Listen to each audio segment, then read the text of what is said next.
दोस्तों इस वीडियो में हम दशमलव का भाग सीखेंगे। अगर आपको दशमलव का भाग थोड़ा भी बनाने नहीं आता है या बनाने में दिक्कत आती है तो इस वीडियो का आप एंड तक देखिए। दोबारा आपको दशमलव का भाग बनाने में कोई दिक्कत नहीं आएगा और आप अच्छी तरह दशमलव का भाग बनाना सीख जाएंगे। तो वीडियो के एंड तक जरूर देखिएगा। अगर आप हमारे चैनल पर पहली बार आए हैं तो हमारे चैनल को सब्सक्राइब एंड वीडियो को लाइक कर लीजिएगा।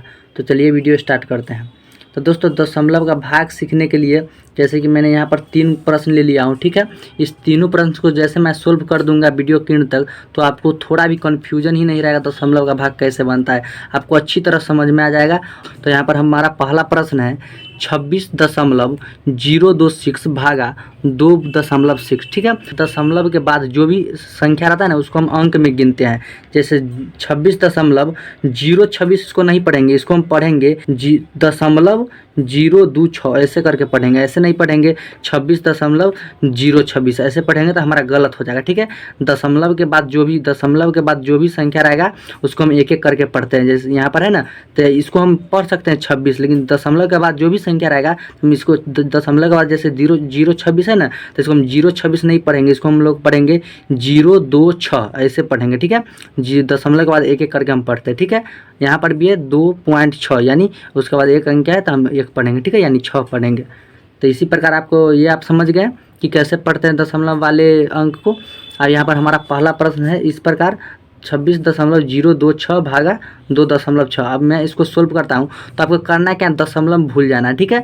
आपको बनाने के लिए दशमलव भूल जाना है, फिर मैं आपको दशमलव बैठाना सिखा दूंगा, ठीक है ना। इसको पहले मैं सोल्व कर देता हूँ, फिर मैं दशमलव बैठाना आपको सिखा दूंगा। बहुत ही आसान ट्रिक है और आपको अच्छा से समझ में आ जाएगा। तो आपको सिंपल सी भाग बना लेना है, जैसा कि आप सीखे होइएगा सिंपल सा भाग। ऐसे 26 भागा 26.026 ऐसा वाला भाग तो आप सीखे होइएगा, ठीक है। 26 दशमलव हम अभी भूल जाए, ठीक है। दशमलव आपको भूल जाना है, सिर्फ अंक उतार देना, 26.026 उतार दिए और 26 से भाग देना है, ठीक है। आपको दशमलव भूल जाना है, ठीक है। और इसको आप सिंपल भाग दे देना है जैसे आप भाग देते हैं, ठीक है। तो 26 एक मरतबे लगेगा 26, ठीक है, एक मरतबे 26, तो ये कट गया। अब उतारेंगे 0, ठीक है, 0 उतारेंगे तो यहाँ पर 0 जब उतारता है ना तो हम 0 में कोई भाग नहीं, तो डायरेक्ट ये 0 का आप यहाँ पर उतार दीजिए 0, ठीक है। और यहाँ पर उतारेंगे 2। अब 2 में तो 26 से भाग लगेगा ना तो हम 6 उतार देंगे।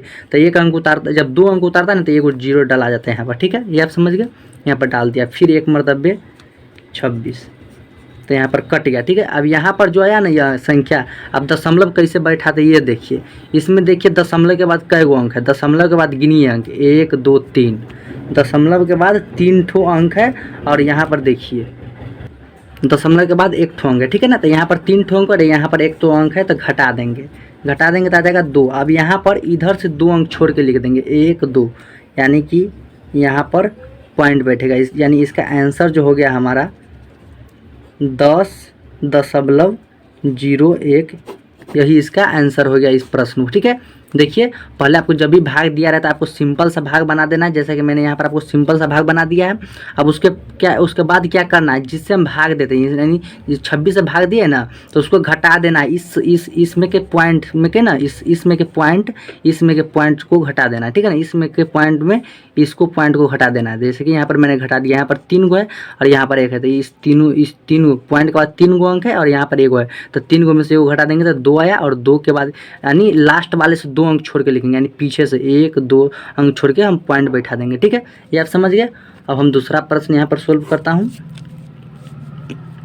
ध्यान से देखिएगा ताकि आपको समझ में आ जाएगा। अब दूसरा प्रश्न कुछ इस प्रकार है हमारा 1.50 भागा 0.5 है।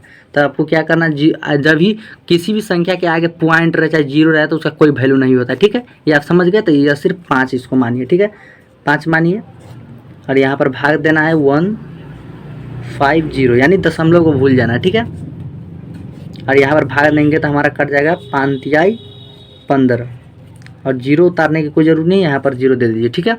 अब यहाँ पर इतना आ गया। अब यहाँ पर घटा देंगे, यहाँ पर पॉइंट के बाद क्या गो अंक है 1 2, पॉइंट के बाद 2 गो अंक, यहाँ पर पॉइंट के बाद एक अंक, तो घटा देंगे आ जाएगा 1। अब यहाँ पर 0 पीछे से 1 अंक छोड़ देंगे तो यहाँ पर आ जाएगा, यहाँ पर दशमलव बढ़ जाएगा, यानी इसका आंसर आ गया 3.0। इसको आप 3 भी कह सकते हैं, ठीक है। इसका आंसर 3 भी हो सकता है क्योंकि पॉइंट हटेगा तो बटा में 10 जाएगा और 10 से 10 0 से 0 कटेगा, तो इसका आंसर आ गया 3, ठीक है। ये आप समझ गए।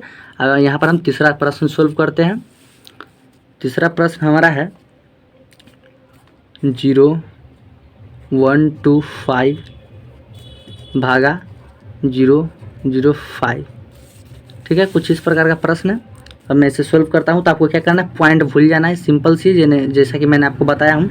तो पॉइंट के आगे 0 है चाहे कुछ रहे तो उसका कोई वैल्यू नहीं होता, सिर्फ 5 मानिए इसको, ठीक है, 5। और इसको भी कुछ नहीं मानना है क्योंकि पॉइंट के आगे कोई वैल्यू नहीं होता, ठीक है। तो इसको उतार दीजिए 125, ठीक है। अब यहाँ पर करना क्या है, अब यहाँ पर भाग देना है, सिंपल सी भाग, जैसे कि मैंने आपको सिखाया और सिंपल सा भाग देना, ठीक है। तो यहाँ पर कट जाएगा 5 दूना 10, उतर गया 2, कट गया, उतर गया 5 और 5 25। अब पॉइंट गिनना है लेकिन, ठीक है ना, उसके किसी भी संख्या के आगे 0 पॉइंट का कोई वैल्यू नहीं होता है, लेकिन गिन के हम पॉइंट बैठाएंगे, ठीक है। तो यहाँ पर देखिए, यहाँ पर 3 गो अंक है, तो यहाँ पर 3 लिखते हैं हम, और यहाँ पर 2 होता है, 2 लिखते हैं, घटा देंगे तो आ जाएगा 1।